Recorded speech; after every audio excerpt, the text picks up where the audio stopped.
Hi everyone, in this video I'm going to be going through an inflation question. So here we can see question 1.3, the price of a 700 gram loaf of bread in 2015 was £11.50.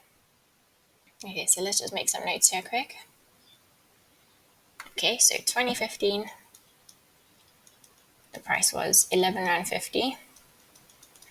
Then the current price of a 700 gram loaf of bread in 2023 is 16 Rand. So we want to determine the rate of inflation. So actually we're looking for I, so the interest rates, the rate of inflation as a percentage, if we assume that the inflation rate remained unchanged for this period. Okay, and then we also always need the number of years. So from 2015 to 2023, that is 8 years. And then let's just check what we've got here. So 2015, this amount, well actually not that amount, the actual money amount. So that would be your initial amount, so that would be P, and then this would be your final amount, so A. Okay, so the thing with inflation is inflation compounds, so it is added onto itself every year. So inflation we treat as compound interest.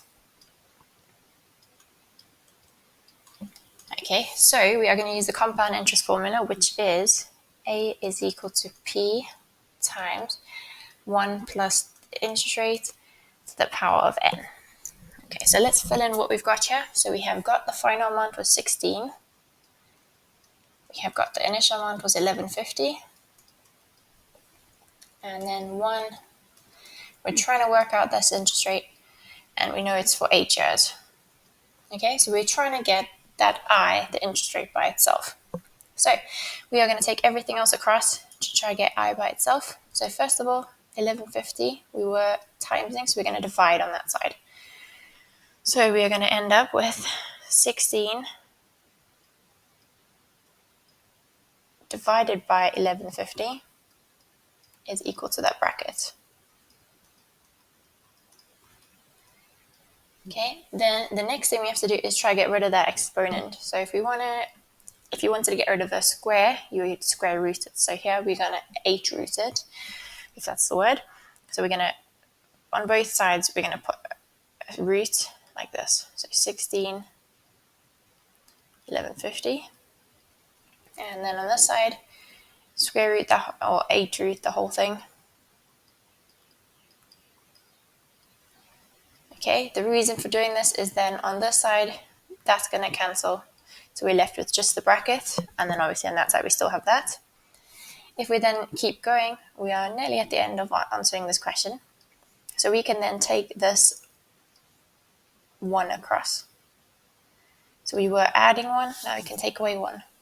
Okay, so we are going to find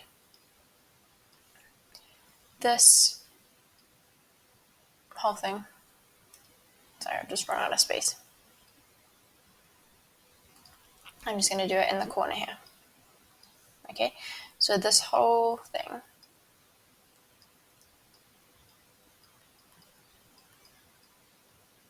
minus 1 is equal to I. If you plug that into your calculator, what you're going to get is like 0.0423 or something like that. And so on. That's equal to I, but we want it as a percentage. So what that means is we have to times that by 100. So if we times it by 100, we're going to end up with our inflation rate. So I is 4.23%, and they want it as a percentage, so make sure you put that percentage symbol. Okay, so that is a pretty standard question on inflation. The important thing is that you remember that inflation, we use the compound interest formula. I hope that helped, but let me know if you have any questions.